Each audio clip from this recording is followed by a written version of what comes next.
Hello Whovians and welcome to my latest Doctor Who review, where today I review Doctor Who The Mutants, starring Jon Pertwee as the third Doctor. It's the 63rd Doctor Who story of all time. Wow. Okay, The Mutants, this is the fourth and penultimate serial in Season 9, so there's only one more after this. I want to apologise for the delay. Sorry, I've not been reviewing Doctor Who for a while. I had a lot of other things to review. I know I've said that in the past, but you know it is true, and you know I had to get myself back into the enthusiasm of reviewing Doctor Who, and yeah. But I promise. Excuse me. Sorry. I promise not to leave it so long next time. Okay, The Mutants. So, apologise for my low energy at the moment. A little bit tired, but I'll try and get through this. The story is, the Time Lords send the Doctor and Jo on a mission to deliver a sealed message pod to an unknown party aboard a skybase, orbiting the planet Solos, in the 30th century. They are caught quickly in a power struggle between the cruel Marshal of Solos and the young Solonian Kai over the future of Solos. A future that hinges on the contents of the message. And that is essentially the brief synopsis of this story. Okay, The Mutants. This is a story that I think tends to get a fairly mixed reaction. Not many people tend to really like this story.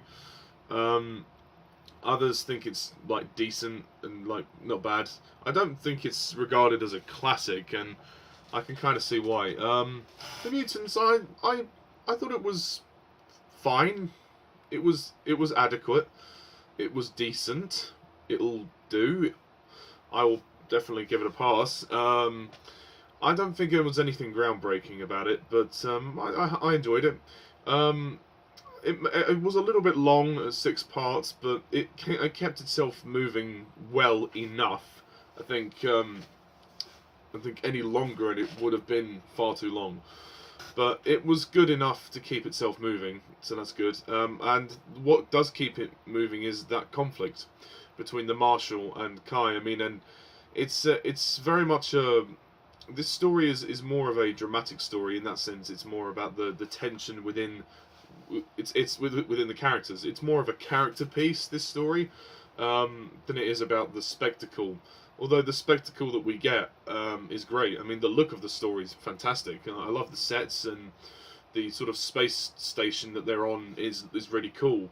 And it looks very futuristic. And I love the costumes as well. The how the Marshal and his men are wearing the black and silver to distinguish from the other ones. I do think there's a lot of characters in this story, and sometimes it can be hard to follow.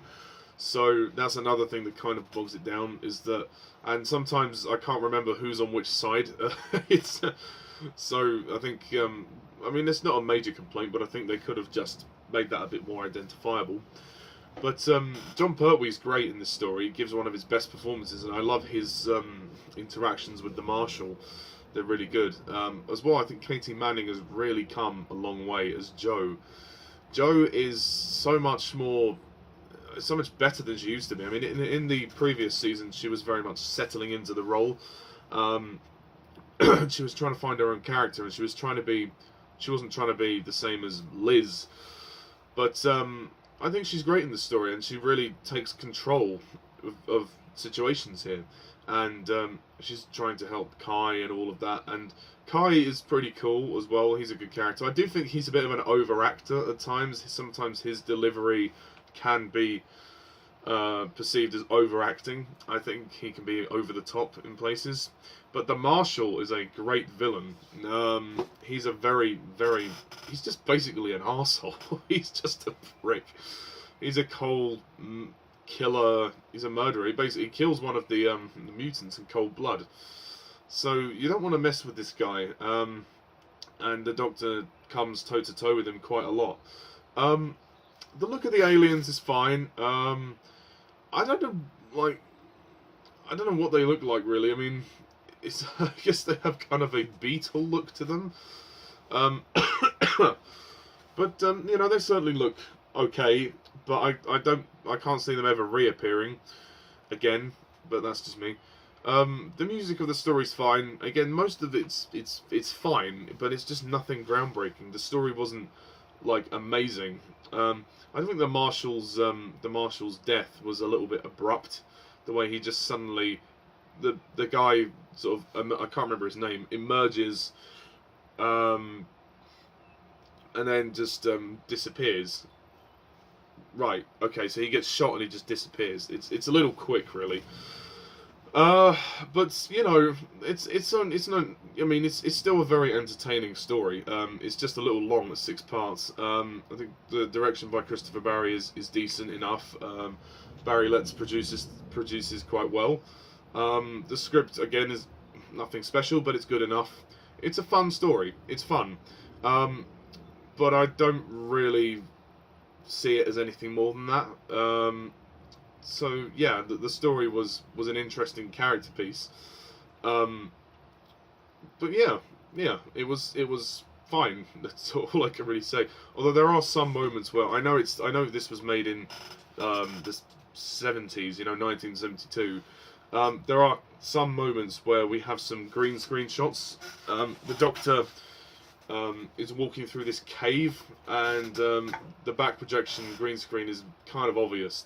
I know the technology at the time wasn't really in their favour, but it's still a very noticeable effect. There are some green screen, even the shots in space. Some of the sort of the wide shots in space when we're seeing the ship are a little bit tacky. They could have cleaned those up a bit. It didn't look completely realistic, but I know the technology wasn't in their favour at the time. But I mean, they tried, but they could have tried a little harder with that. But I mean, other than that, that's pretty much all I have to say. There's not much to talk about. The Mutants, I think, is decent. It's fine. So in that respect, I will give the Mutants a 7 out of 10.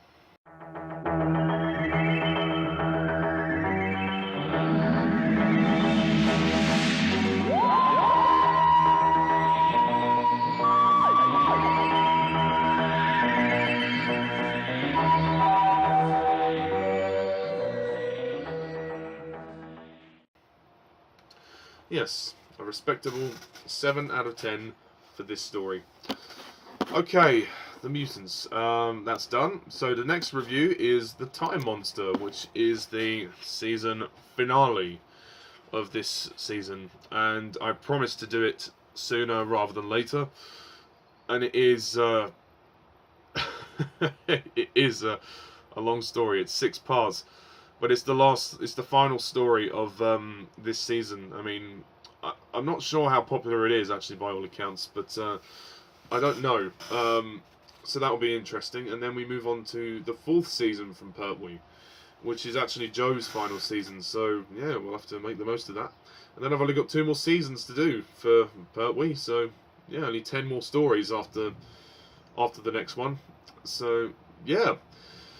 That's that, folks. So thank you all for watching this review. Please comment down below, let me know what you think of the Mutants, and stay tuned for my review of the Time Monster. So until then, I'm Mr. Thomas 11. Thank you all for watching. See ya.